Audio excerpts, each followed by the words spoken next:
안녕하세요, 대바트입니다. 오늘은 튜토리얼 영상을 만들어 봤습니다. 디지털 드로잉 입문자 분들을 위한 영상인데요. 아주 중요한 내용이지만 굉장히 기본적인 내용으로 어느 정도 프로그램에 숙달되신 분들께서는 재미없는 내용일 수 있는 점은 참고해서 시청해 주시기 바랍니다. 이제 막 디지털 드로잉을 시작하거나 프로그램을 처음 사용하는 경우에 드로잉 프로그램이 어렵게 느껴지시는 경우가 있을 거예요. 프로그램의 메뉴는 너무 많아 보이는데 여기 있는 모든 기능을 알지 못하면 내가 프로그램을 제대로 사용하고 있지 않은 것 같은 느낌, 막상 켜놓고 보면 뭘 해야 할지 모르겠다는 생각. 저도 채널을 운영하면서 리뷰 영상을 만들기 위해 여러가지 프로그램을 처음 사용해보면서 공통적으로 느낀 점이 있었어요. 앞으로 알려드릴 딱 3가지의 개념만 알면 어떤 프로그램이든 그림 그리는데 전혀 문제가 없을 것 같더라고요. 오늘은 이 부분에 대해서 간단한 팁을 짧게 알려드리고 해당 기능들만 사용해서 그림을 하나 그려보겠습니다. 이것만 알면 된다. 첫 번째, 브러쉬입니다. 너무 당연하죠? 펜과 붓, 지우개가 있어야 그림을 그릴 수가 있으니까요. 보통 브러쉬 아이콘 모양은 붓이나 연필, 스프레이 같은 형태를 하고 있습니다. 한 개의 브러쉬 아이콘의 세부 옵션에서 브러쉬의 종류를 선택하는 경우와 여러 종류의 브러쉬의 아이콘이 바깥으로 나열되어 있는 경우가 있습니다. 단축키를 지원하는 프로그램이라면 펜은 P,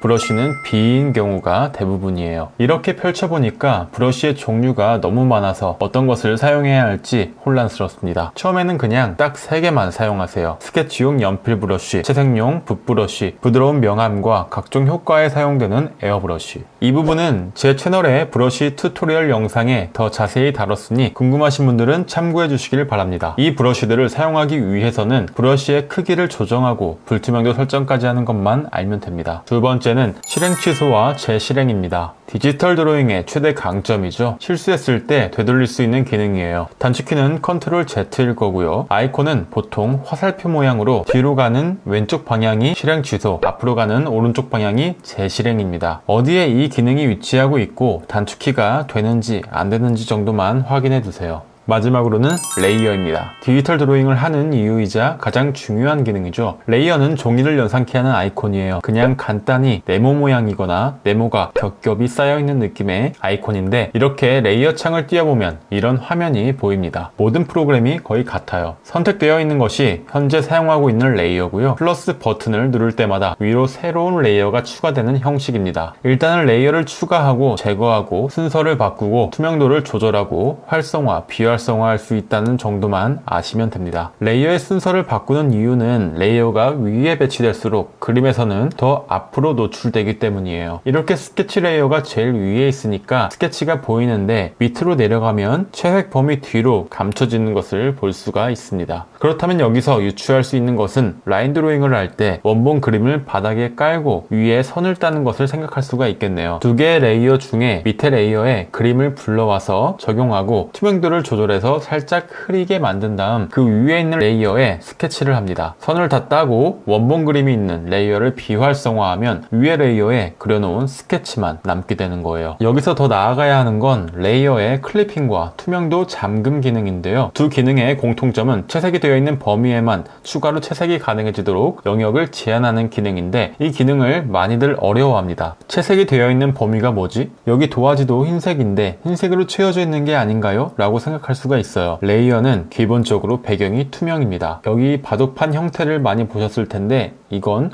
투명을 나타내는 패턴이고 모든 프로그램이 동일하게 사용하고 있는 패턴이에요. 이렇게 흰 배경을 비활성화로 안 보이게 감추면 레이어의 배경이 사실 투명했다는 것을 알 수가 있습니다. 어찌되었든 클리핑과 투명도 잠금의 차이점을 보면 클리핑은 여기 이 레이어에 귀속되는 새로운 레이어들을 생성할 수가 있고 생성된 레이어들은 이 레이어에 채색이 되어 있는 범위에만 채색을 할 수가 있게 되는 겁니다. 모양은 보통 아래로 향한 화살표이거나 레이어 옵션에 클리핑이라고 노골적으로 적혀 있을 거예요. 투명도 잠금은 새로운 레이어가 아닌 이 레이어 자체에서 범위를 제한해 주는 겁니다. 아이콘 모양은 바둑판 패턴 위에 자물쇠가 그려져 있거나 바둑판 패턴에 자물쇠만 있는 경우가 대부분이에요. 그냥 자물쇠는 레이어를 잠그는 기능이니까 혼동하시면 안 됩니다. 레이어에 대해 더 자세한 사용 방법은 제 채널에 레이어 튜토리얼을 참고해 주시면 도움이 될 거예요. 이게 답니다. 어떤 프로그램이든 일단 이렇게 딱 3가지만 알면 여러분이 그리고 싶은 어떤 그림도 다 그릴 수가 있습니다. 그 외의 기능 기능들은 좀 더 편리하게, 좀 더 효과적으로 그릴 수 있게 하는 기능들인데, 추가로 자주 쓰이는 기능은 페인트통을 붓는 모양인 색 채우기 기능과 여기 스포이드 모양 아이콘이에요. 기존에 칠해놓은 색을 추출하는 기능인데, 이 정도를 제외하고는 그림을 100장 이상 그린 이후에 알아도 아무 지장 없습니다. 너무 쉽게 말하는 것 같죠? 실제로 쉽습니다. 한번 몇 개의 어플을 실행시켜서 테스트 해볼게요. 아트플로어입니다. 실행을 했더니 흰 화면이 나와요. 여기 보니까 브러쉬가 있고 그 안에 스케치를 위한 연필, 깔끔한 채색을 위한 브러쉬, 그리고 에어브러쉬가 있네요. 브러쉬 밑엔 지우개가 있습니다. 눌러보니 지우개 또한 브러쉬를 선택할 수가 있어요. 날카로운 것과 부드러운 것을 선택해서 사용하면 됩니다. 브러쉬 크기와 투명도 조절을 위한 슬라이더는 여기 위치해 있네요. 레이어 아이콘을 찾아보니 네모 모양인 것 같아요.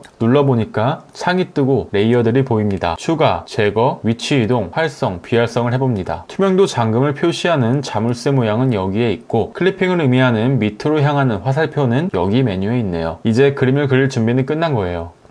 실행 취소와 재실행은 이쪽 오른쪽 하단에 위치해 있네요. 아트플로우 파악 끝났습니다. 스케치북 프로입니다. 실행해보면 왼쪽에 브러쉬가 종류별로 나열되어 있습니다. 여기서 스케치를 위한 연필과 채색을 위한 붓, 에어브러쉬를 봐둡니다. 지우개는 부드러운 것과 날카로운 것이 구분되어져 있네요. 브러쉬 크기와 불투명도는 여기서 조정할 수가 있습니다. 레이어는 오른쪽에 보입니다. 이렇게 레이어를 추가하고 삭제할 수 있고 투명도를 조절할 수 있어요. 그런데 클리핑 마스크 기능을 사용할 아래 방향 화살표나 클리핑의 글씨가 어디에도 없네요. 맞습니다. 스케치북은 클리핑 기능을 지원하지 않아요. 하지만 여기 보면 투명 자물쇠 아이콘이 레이어마다 있는 것을 확인할 수가 있습니다. 네, 투명도 잠금 기능은 있다는 거예요. 투명도 잠금은 해당 레이어 자체의 영역을 제한해주는 거였죠. 어찌되었든 투명도 잠금 기능은 있기 때문에 클리핑보다는 불편하지만 이 기능을 사용해주시면 대체 가능합니다. 실행 취소와 재실행은 여기에 있네요. 스케치북 파악 끝났습니다. 메디방입니다. 펜 모양을 눌렀더니 상단에 펜과 지우개 모양 등등이 나오네요. 그럼 브러쉬 선택은 어딨나 봤더니 여기 옆에 팔레트 모양이 있었습니다. 연필과 수채, 에어브러쉬를 먼저 살펴보고 날카로운 지우개와 부드러운 지우개가 어디에 있는지 파악합니다. 그리고 레이어 창을 보니 플러스 버튼으로 레이어를 추가하고 휴지통으로 삭제, 화살표로 순서 변경이 가능하네요. 그리고 친절하게도 투명도를 보호와 클리핑이라는 글씨가 적혀 있습니다. 클리핑을 눌러보니 아래 레이어로 화살표가 연결됩니다. 역시 아래 레이어에 색을 칠해놓은 부분에만 채색이 됩니다. 실행 취소와 재실행은 여기서 되네요. 메디방 파악 끝났습니다. 여기까지는 태블릿용으로 정리가 잘 되어 있는 어플이기 때문에 더 쉬워 보이기는 했습니다. 그럼 좀 더 복잡한 프로그램을 볼까요? 크리타입니다. 복잡해 보이지만 오히려 더 쉽습니다. 브러쉬의 종류와 레이어 창이 기본적으로 열려 있고 브러쉬 아이콘이 이렇게 있네요. 브러쉬 종류 중에 지우개와 연필, 붓, 에어브러쉬를 선택해서 사용할 수가 있습니다. 상단에 브러쉬의 불투명도와 크기 게이지를 조절할 수가 있네요. 레이어 창을 살펴보니 플러스로 추가하고 화살표로 순서를 바꿀 수도 있습니다. 불투명도 조절바는 이쪽에 위치해 있습니다. 눈 모양 클릭으로 활성화, 비활성화가 가능하고 투명도 잠금과 클리핑도 보입니다.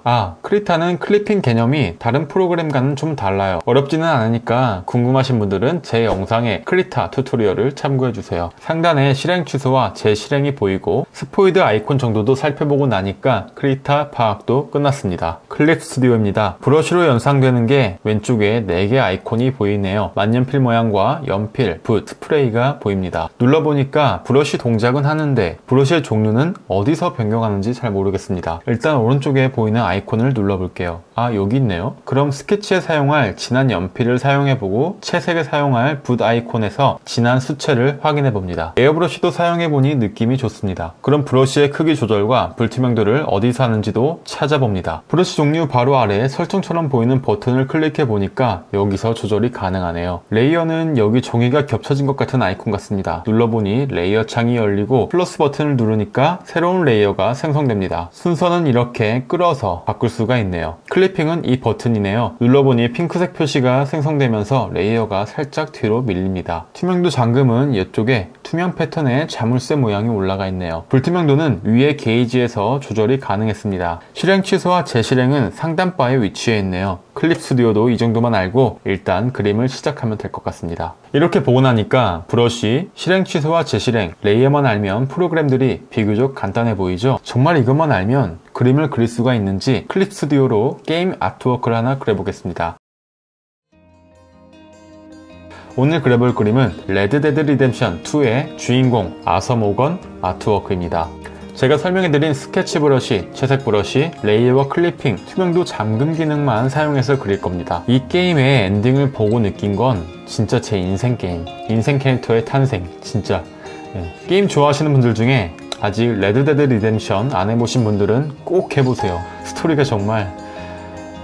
이번 그림 좀 간단하죠? 서양 일러스트 느낌이 물씬 나는 두껍고 강렬한 선과 명확한 컬러링, 사실적인 비율과 표현력이 특징입니다. 이렇게 그림을 그리면서 어느 정도 프로그램에 익숙해지다 보면 점점 더 필요한 부분들이 생길 거예요. 특수한 재질감을 표현하는 브러쉬라든지 스케치의 비율이나 크기를 조정하고 싶어지고 이미 칠한 색을 다른 색으로 쉽게 바꾼다든지 반듯한 선을 그려보고 싶어진다든지 도형을 그린다든지 이런 호기심이 하나씩 늘어난다는 건 여러분이 그만큼 프로그램의 기본에 익숙해지고 있다는 것이고 좀 더 높은 단계의 그림을 그리고 싶어진다는 것을 의미하기도 합니다. 자, 그림이 완성되었습니다. 간단한 기능으로 2시간이라는 짧은 시간 내에 그림치고 괜찮죠? 프로그램을 너무 어렵게 생각하지 말고 필수 기능 3-4가지만 기억하고 그리면서 먼저 프로그램과 친해지시기를 바랍니다. 그럼 오늘 영상은 여기까지고요. 저는 다음에 좀 더 유익한 영상으로 찾아뵙도록 하겠습니다. 이상 태바트였습니다. 그럼 오늘도 시청해주셔서 감사합니다.